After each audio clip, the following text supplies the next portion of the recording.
क्यों कांग्रेस के नेता अब कह रहे हैं कि उद्धव ठाकरे के प्रति सहानुभूति वाला जो माहौल था या बनाया जा रहा था, ऐसा कोई माहौल हकीकत में नहीं है।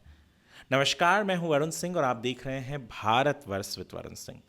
दरअसल हाल ही में पृथ्वीराज चौहान, जो कांग्रेस के एक बड़े नेता हैं और महाराष्ट्र के भूतपूर्व मुख्यमंत्री हैं, उन्होंने एक प्राइवेट न्यूज़ चैनल को इंटरव्यू देते हुए ये कहा कि क्या कहा हम आपको पढ़कर सुनाते हैं। दरअसल उन्होंने कहा कि अगर उद्धव ठाकरे के प्रति सचमुच सहानुभूति और समर्थन होता तो लोकसभा चुनाव में परिणाम कुछ और होता। उन्होंने ये इंटरव्यू मराठी में दिया और मराठी में जो उन्होंने कहा वो आप सुन सकते हैं।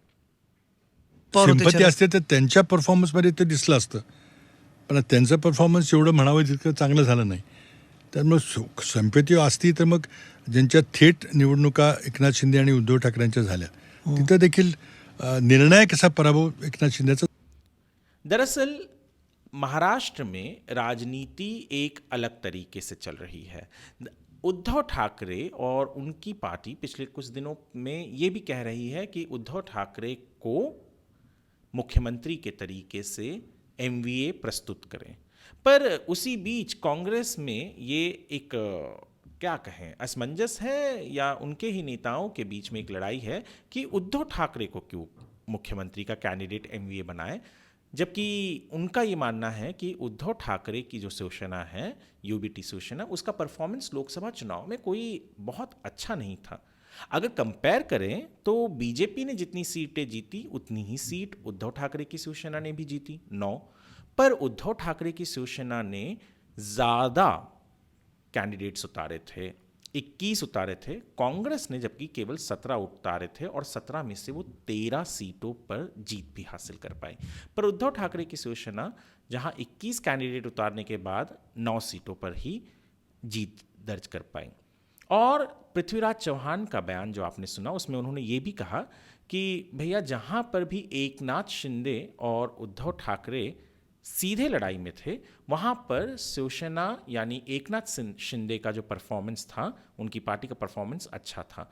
जो 7 के 7 सीट एकनाथ शिंदे जीते, वो कुल सीटों में दरअसल उनकी जो लड़ाई थी वो सीधी लड़ाई एक तरीके से उद्धव ठाकरे की शिवसेना के साथ थी और वहाँ पर उनको जीत हासिल हुई।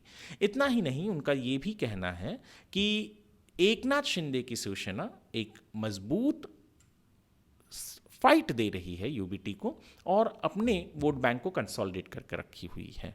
और एक हिसाब से देखा जाए तो एकनाथ शिंदे की शिवसेना केवल 15 सीटों पर ही लड़ी थी, जो वैसे भी यूबीटी शिवसेना से कम सीट है। महाराष्ट्र में असेंबली चुनाव होने को है। असेंबली चुनाव में हर एक पार्टी ये चाहती है कि उनके ज़्यादा से ज़्यादा कैंडिडेट्स जीतें। उद्धव ठाकरे उसी वक्त, क्योंकि एमवीए जब बनी, त्रिशंकु एक सरकार बनी थी जिसके अंदर एनसीपी, शिवसेना और कांग्रेस साथ में आई थी, तो उस वक्त शिवसेना के पास ज़्यादा एमएलएस थे, तो स्वाभाविक था कि उद्धव ठाकरे जो शिवसेना के उस वक्त नेता थे, पक्ष प्रमुख थे, उन्हें सीएम बनाया गया। अब यही अपेक्षा उद्धव ठाकरे की पार्टी और उनके नेता रखते हैं कि एमवीए उन्हें ही मुख्यमंत्री का चेहरा करेगी।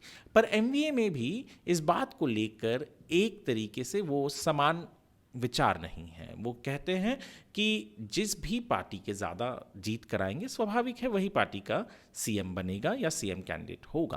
पर उद्धव ठाकरे का जो उनकी पार्टी की जो ख्वाहिश है, उस ख्वाहिश के ऊपर कहीं ना कहीं ये पानी फेर रही है कांग्रेस ही और कांग्रेस के नेता, जो खुलेआम टीवी चैनल्स पर भी और यूं भी आजकल भी जब माध्यमों से बात करते हैं तब कहते हैं कि ज़रूरी नहीं है कि उद्धव ठाकरे ही उनका चेहरा बने।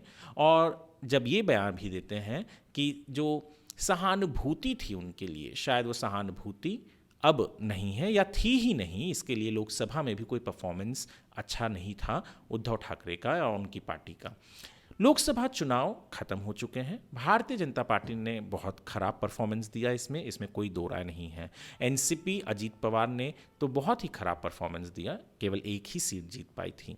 पर उद्धव ठाकरे ने 9 सीटें जीती, साथ ही साथ शरद चंद्र पवार की जो एनसीपी है उन्होंने भी अच्छा खासा परफॉर्मेंस दिया और कांग्रेस ने भी 13 सीट जीती थी। कांग्रेस फिलहाल एक हिसाब से देखा जाए तो सबसे मजबूत पार्टी महाराष्ट्र में है, क्योंकि सबसे ज़्यादा लोकसभा में सांसद उनके चुने गए और वो लाजमी है कि वो चाहेंगे कि उनका ही कैंडिडेट लीड करे एमवीए को। पर इस रसाकसी में, इस माहौल में उद्धव ठाकरे के लिए उनकी परेशानियां बढ़ती हुई नज़र आ रही हैं, क्योंकि जो उनके ही पार्टनर्स हैं वो उनको पब्लिकली उनके पार्टी को और उनके जो कहते हैं ना एस्पिरेशन, उसे कहीं ना कहीं चुनौती दे रहे हैं कि भैया आपके प्रति सहानुभूति भी नहीं है, परफॉर्मेंस भी अच्छा नहीं था, तो आपको ज़्यादा सीट भी क्यों दिया जाए और ज़्यादा आपको महत्व क्यों दिया जाए।